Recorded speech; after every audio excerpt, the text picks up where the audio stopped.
EPFO के तहत ज्यादा से ज्यादा कर्मचारियों को शामिल करने के लिए सरकार सैलरी लिमिट बढ़ाने जा रही है। आयुष्मान भारत स्कीम के तहत ईपीएफओ के पेंशन होल्डर को फायदा देने के लिए लेबर। नमस्कार दोस्तों, स्वागत है आप सभी को हमारे YouTube चैनल में। आपको ईपीएस 95 पेंशन के बारे में जानकारी बताएंगे, जो अभी 20 मिनट पहले की खबर निकलकर सामने आ रही। सरकार ने दिया बहुत बड़ा तोहफा। ईपीएस के 78 लाख पेंशन लाभार्थियों की चमकी किस्मत। नया नियम, जाने कैसे मिलेगा पूरा पैसा। तो सीबीटी की बैठक से एक नया फैसला भी हो चुका है कि आज ईपीएस पर आज सबसे बड़ी खबर निकलकर सामने आ रही है।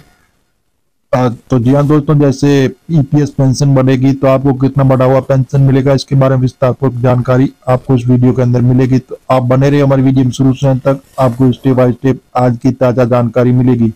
कर्मचारी भविष्य निधि ईपीएफओ ने 2025 में कई महत्वपूर्ण बदलाव करने की घोषणा की है। जो नए नियमों में ईपीएफ खाता धारक को अपने पैसे निकालने और उनका प्रबंधन करने में आसानी होगी।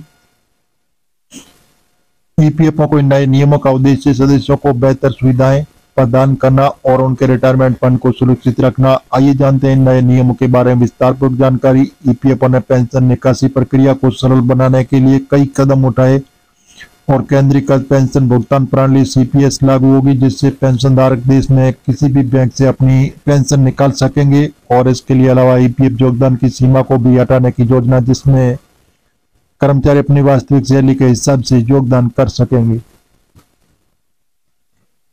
तो जी हाँ दोस्तों, इस प्रकार जो ईपीएस 95 के 78 लाख पेंशन लाभार्थियों के लिए बहुत बड़ी खुशखबरी आई। ये नया नियम 2025 में ईपीएफओ में लागू होने वाले कई नए नियम, जिसमें घोषणा की जो नए नियमों से ईपीएफ खाता धारकों को कई तरह की सुविधाएं मिलेगी। तो आइए एक नजर डालते हैं प्रमुख बदलावों पर।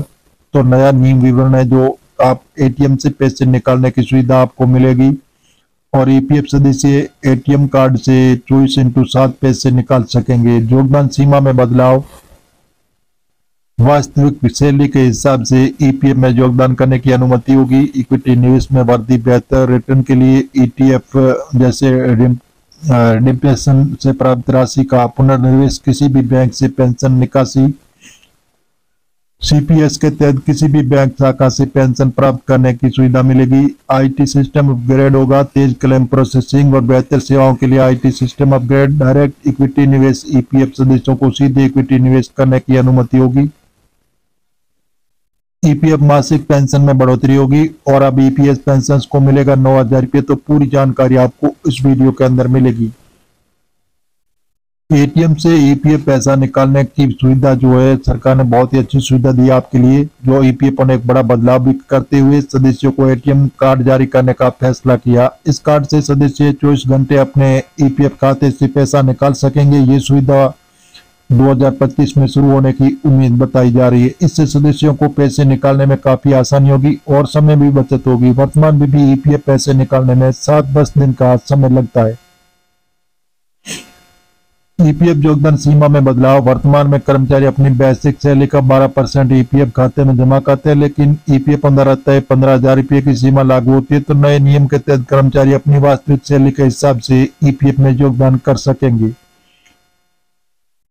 इससे उन्हें ज्यादा पैसा बचाने और बड़ी पेंशन पाने में मदद मिलेगी। इक्विटी निवेश में वृद्धि, बेहतर रिटर्न देने के लिए ईटीएफ में जैसे प्राप्त राशि को एक हिस्सा फिर से स्टॉक और अन्य जैसे एसेट्स में निवेश करने का पर विचार कर रहा है।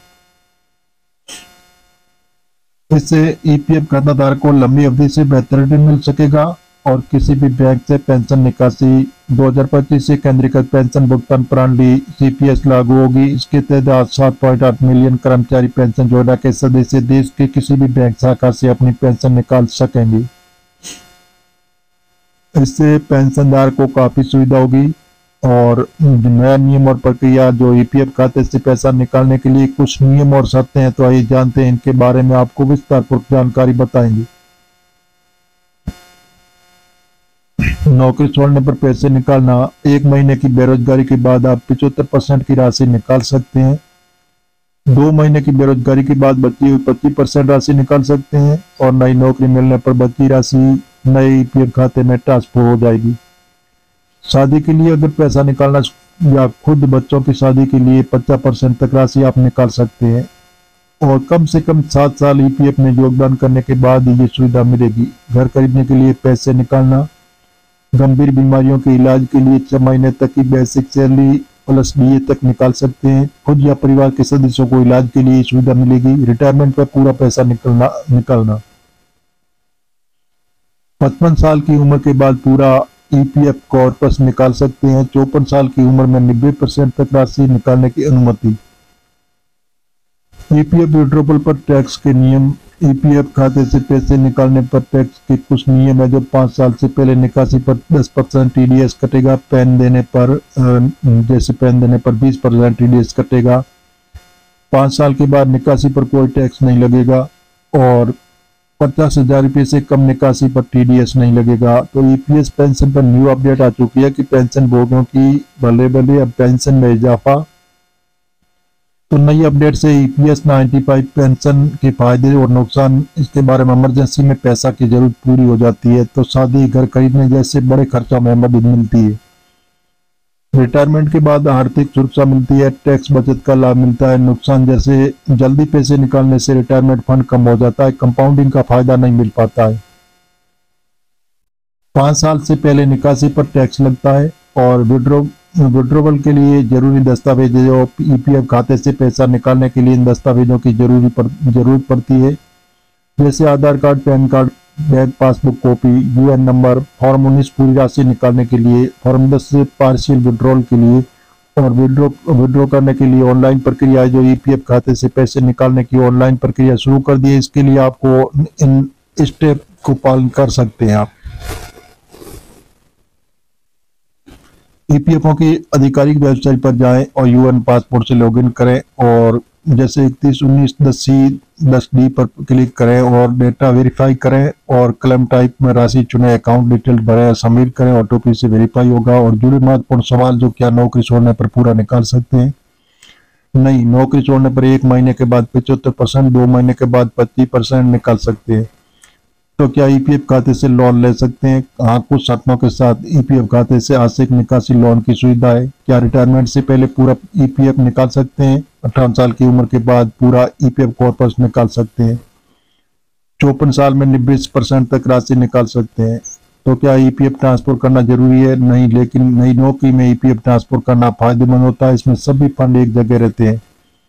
तो क्या EPF निकासी पर TDS लगता है? 5 साल से पहले निकासी पर 10% TDS लगता है। 5 साल बाद कोई TDS नहीं लगता है। तो इस प्रकार जो खाता धारकों के लिए अनेक सुविधाएं, जो पैसे निकालने की सुविधा है, जो सीमा में बदलाव है, किसी भी बैंक से पेंशन निकासी जैसे नियमों को सदस्यों के लिए फायदेमंद साबित होगा। नियमों का पालन करना जरूरी है। जल्दबाजी EPF से पैसे निकालने से बचना चाहिए क्योंकि आपके रिटायरमेंट फंड को प्रभावित कर सकता है। अपने भविष्य को सुरक्षित और EPF खाते से पैसा जैसे जमा करते रहना चाहिए। तो इस प्रकार जो जानकारी जो उद्देश्यों के लिए तैयार किया गया है, EPFO के नियम और विनियम समय समय पर बदल सकते हैं, इसलिए पाठक को सलाह दी जाती है कि वे किसी महत्वपूर्ण वित्तीय निर्णय लेने से पहले EPFO की आधिकारिक वेबसाइट पर अधिकृत कार्यालय से नवीनतम जानकारी मार्गदर्शन प्राप्त कर लें। और जानकारी किसी पूर्ण अंतिम नहीं मानी जा सकती है। इसे जैसे पेशेवर वित्तीय सलाह के विकल्प के रूप में लिया जाना चाहिए। और जी हाँ दोस्तों, जो हम आपको मीडिया आधारित बता रहे हैं, सरकार से अभी हाल फिलहाल ऐसी घोषणा नहीं हुई। आप सरकारी ऑफिशियल वेबसाइट पर जाकर इसकी जानकारी ले सकते हैं और मिलेंगे नई जानकारी के साथ। नए और पहली बात तो चैनल को सब्सक्राइब कर लीजिए ताकि इस प्रकार की जो नई जानकारी होगी वो आपको सबसे पहले मिलती रहेगी।